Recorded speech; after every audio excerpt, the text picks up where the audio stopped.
வணக்க மக்களே, நாம் இந்த ஆரோக்கியமான பதிவில் நம்மளுடைய எலும்புகளை வலுப்பெற வைக்கிறதுக்கு என்னென்ன மாதிரியான ஆரோக்கியமான சத்துக்கள் இருந்திருக்கக்கூடிய உணவுகளை எடுத்துக்கொள்ளணும் அப்படின்றத பற்றி தான் பார்க்க போகிறோம். உங்களுடைய உடலில் கால்சியம் சத்து குறைபாடாக இருக்கா, எலும்புகளினுடைய ஆரோக்கியத்திற்கு அப்போ என்ன சாப்பிடலாம் அப்படின்றத நீங்கள் தெரிஞ்சுக்கோங்க. எலும்புகள் வலுப்பெறுவதற்கு கால்சியம் தேவை, அதற்கு நம்ம பால் குடிக்க வேண்டும் அப்படின்றது நம்ம அனைவருக்குமே தெரியும். எலும்புகள் வலுப்பெறுவதற்கு கால்சியம் சத்து மட்டும் போதுமா அப்படின்ற ஒரு கேள்விக்குறியை வச்சோம் அப்படின்னா அதுக்கு பதில் கிடையாது. வேறு ஏதாவது சத்துக்கள் தேவையா அப்படின்னு பார்த்தோம் அப்படின்னா நிறைய சத்துக்கள் உங்களுக்கு தேவைப்படுகிறது. இப்போ நீங்க தினமும் தேவையான அளவு பால் குடிக்கும்போது உங்களுக்கு கால்சியம் அதிலிருந்தே கிடைச்சிருமா? அப்போ கால்சியம் இருந்திருக்கக்கூடிய மற்ற உணவுப் பொருட்களை நம்ம தெரிஞ்சுக்கணும் இல்லையா? ஸோ அதனால எலும்புகளை வலுப்பெற வைக்கிறதுக்கு என்னென்ன மாதிரியான ஆரோக்கியமான உணவுகளை எடுத்துக்கொள்ளணும் அப்படின்றத பற்றி நம்ம தெளிவாக பார்ப்போம். அதை பற்றி பார்க்கறதுக்கு முன்னாடி இந்த வீடியோவுக்கு ஒரு லைக் கொடுத்துட்டு இந்த தகவலை உங்களுக்கு தெரிஞ்சவங்களுக்கும் ஷேர் பண்ணிடுங்க. இது அவங்களுக்கும் பயனுள்ளதாக இருக்கக்கூடிய ஒரு ஆரோக்கியமான பதிவு தான். இது போன்ற அப்டேட்ஸ்கள் நீங்கள் தொடர்ந்து பார்க்கறதுக்கு நம்மளுடைய ஹெல்த் நியூஸ் தமிழ் சேனலை சப்ஸ்கிரைப் பண்ணி வச்சுக்கோங்க. பக்கத்தில் இருக்கக்கூடிய பெல் பட்டனையும் கிளிக் பண்ணி ஆல் அப்படின்ற ஆப்ஷனையும் மறக்காம செட் பண்ணி வச்சுக்கிட்டீங்க அப்படின்னா நான் போடக்கூடிய எல்லா அப்டேட்ஸும் உங்களுக்கு நோட்டிஃபிகேஷனோட அடிக்கடி வந்து சேரும். சரி வாங்க மக்களே, இப்போ வீடியோக்குள்ள போயிடலாம். இப்போ உங்களுக்கு எலும்புகள் வலுவாக இருக்கணும் அப்படின்னா கால்சியம், பாஸ்பரஸ் மற்றும் மேங்கனீஸ் இந்த மூன்று சத்துக்களும் தான் எலும்பினுடைய ஆரோக்கியத்திற்கு முக்கிய பங்கு வகிக்குது. கால்சியம் மட்டுமே நம்ம எடுத்துக்கிட்டோம் அப்படின்னா எலும்புகள் வலுப்பெறுமா அப்படின்னு நீங்க கேட்டீங்கன்னா கிடையவே கிடையாது.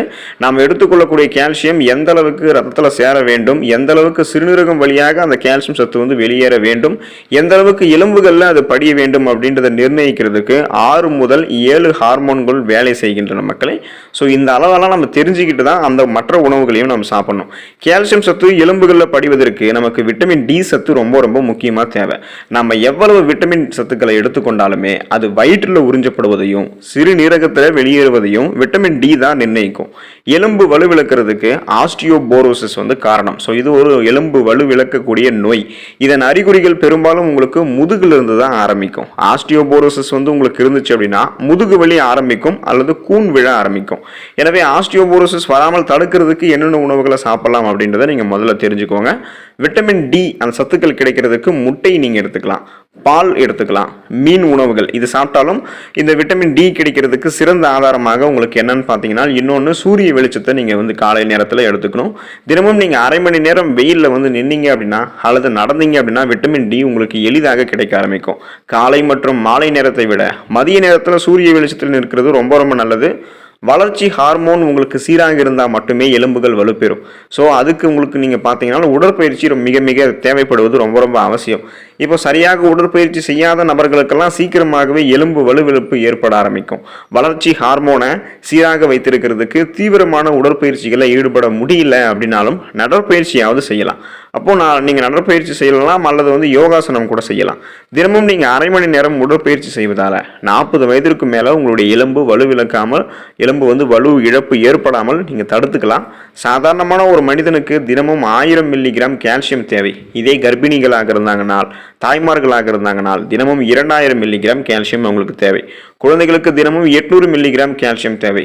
100 மில்லிகிராம் 100 மில்லி லிட்டர் பாலில் வந்து பார்த்தீங்கன்னா 120 மில்லிகிராம் கால்சியம் மட்டும்தான் இருக்கும். ஸோ இந்த அளவுக்கு நமக்கு அதிகமாக கால்சியம் தேவைப்படுறதால பால் மட்டும் நம்ம குடிக்கிறதால நம்மளுக்கு கால்சியம் சத்து ஃபுல்ஃபில் ஆகாது. கீரைகளை நீங்கள் எடுத்துக்கலாம். கீரைகள் வந்து கால்சியம் சத்தினுடைய சிறந்த ஆதாரமாக இருக்கு. 100 கிராம் அகத்திக்கீரையில் சுமார் 1100 மில்லிகிராம் கால்சியம் சத்து இருக்கு.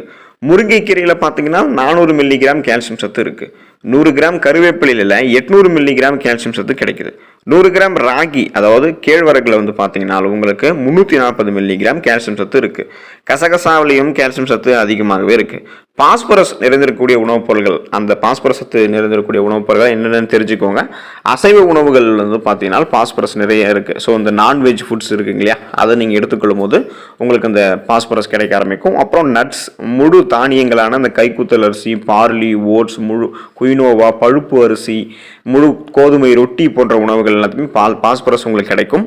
மது மற்றும் புகைப்பழக்கம் உங்களுடைய எலும்புகளை வந்து பார்த்தீங்கன்னா வலுவிழக்க செய்யும். ஸோ இந்த உணவுப் பொருட்கள், இந்த ஊட்டச்சத்துக்கள் நிறைந்திருக்கக்கூடிய உணவுகள் நீங்கள் தொடர்ந்து எடுத்துக்கிட்டு இருக்கீங்க அப்படின்னா அதை எடுத்துக்கோங்க. இடையிடையே மது மற்றும் புகைப்பழக்கம் உங்களுக்கு இருந்துச்சு அப்படின்னா இந்த ஊட்டச்சத்துக்கள் எதுவுமே உங்களுக்கு வேலை செய்யாது. அது எலும்புகளை வலுவிழக்க செய்யும். இது எல்லாத்தையுமே நீங்கள் உடனடியாக வந்து கவனிச்சுக்கோங்க. எலும்புகளை ஆரோக்கியமாக வைத்து எலும்புகளை ஒரு 40 வயசுக்கு அப்புறமும் உங்களுக்கு வந்து வலுவிழக்காமல் ஸ்ட்ராங்காக இருக்கிறதுக்கு பார்த்துக்கோங்க. அப்போ தான் சீக்கிரமாக நீங்கள் நீங்கள் கீழே விடுற மாதிரி இருந்தாலும் உங்களுடைய எலும்புகள் வந்து விரைவில் வந்து எலும்பு முறிவு ஏற்படாத அளவுக்கு ஸ்ட்ராங்காக இருக்கும். ஸோ அந்தளவுக்கு நீங்கள் எலும்புகளை பாதுகாக்கணும்னா இந்த ஊட்டச்சத்துக்கள் நிறைந்திருக்கக்கூடிய உணவுகளை எடுத்துக்கோங்க. உங்களுக்கு தீங்கி விளைவிக்கக்கூடிய இந்த புகைப்பழக்கங்கள் மது பழக்கங்கள் எதுவும் இல்லாமல் உங்களுடைய உடலை ஆரோக்கியமாக பார்த்து கொள்வதும் அவசியம். புகைப்பிடிப்பதும் மது அருந்துவதும் உங்களுடைய எலும்புகளை வந்து பார்த்தீங்கன்னா வலுவிழக்க செய்யும் அப்படின்றதையும் கருத்தில் கொண்டு அதையும் நீங்கள் கொஞ்சம் கொஞ்சமாக குறைக்க பாருங்கள், அல்லது முற்றிலும் அடியோடு நிறுத்துவது நல்லது. எலும்புகளை வலுப்பெற செஞ்சு அதில் இருக்கக்கூடிய இந்த ஊட்டச்சத்துக்கள் நிறைந்திருக்கக்கூடிய உணவுகளை சாப்பிட்டு நிறைய மருத்துவமைகளை பெற்று நலமோடு வாழுங்க. அடுத்த ஆரோக்கியமான பதிவில் மறக்காமல் சந்திப்போம். நன்றி மக்களே.